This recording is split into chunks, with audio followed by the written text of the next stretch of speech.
បាទអរុនសួស្តីបងប្អូនទាំងអស់គ្នាថ្ងៃនេះថ្ងៃ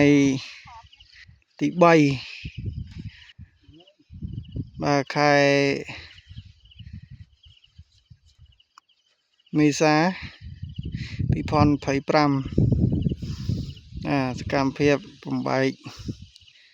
តងដលងសម្រាប់ដាំថ្ងៃនេះមានបុគ្គលិក4នាក់បុគ្គលិកបាទ4នាក់ហើយតងយើងមានច្រើនបងប្អូនត្រូវការអាចតំណតំណងបានអ្នកត្រូវការតងដាំណាបាទអញ្ចឹងតងយើងមាន2ហាត់បាទនេះយើងបំបែកទៅដាំនៅកន្លែងផ្សេងទៀតណាបែកដាំកន្លែងជូរហើយបងប្អូន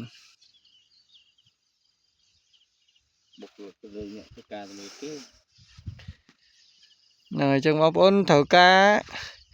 អាចតំណតំណងបានបាទអរគុណ